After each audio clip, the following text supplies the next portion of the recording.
Annalie Waters' turn to serve. Here we go.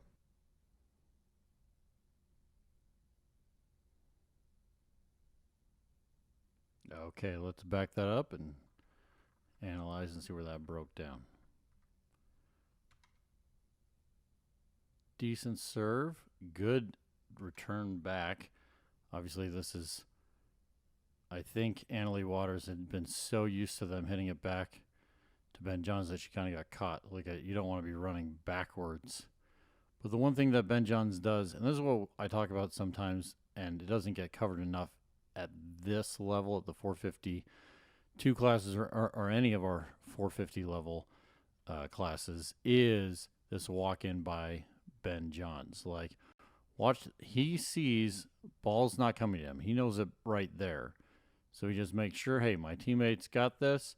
And he's walking. He's not running. He's not out of control. He's not pacing.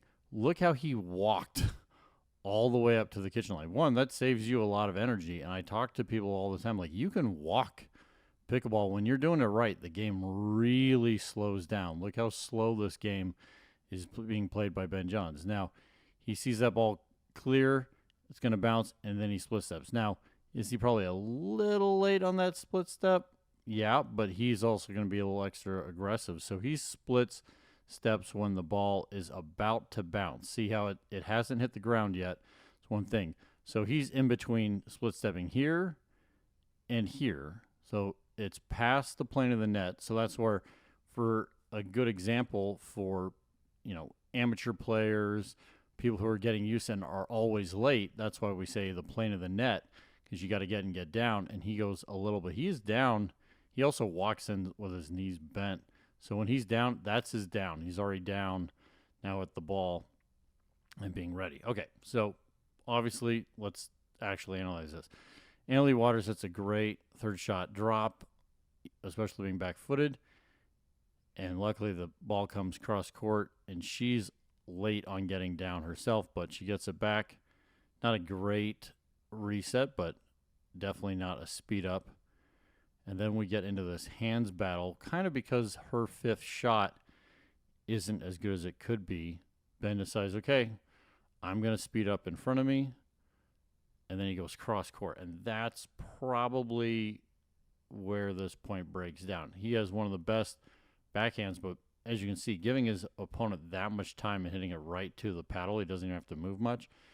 The separation is where it's at. And so even for the phenomenal Ben Johns, if he had attacked straight on, and maybe he just caught this wrong. He may have been trying, let's get my little guy right here. He may have been trying to go here, somewhere in this range, and just got a little extra spin on it. Let me erase this so we can see the ball. He may have gotten a little extra spin on it, and that's what drove it extra to the right. So he may have not been aiming there. But once you're doing that, you're late. And so it comes back quick. He's late getting over. Annalie Waters also didn't come. I would have liked to have seen on this, where he speeds this up, that ball. Once again, these things are happening rapidly quick. But instead of Annalie Waters being here, I would like to see her here.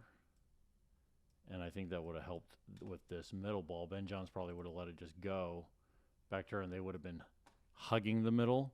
But once again, she's staying out of Ben's way, which is fine. That's very used to it. So I can understand where she's giving him that extra space.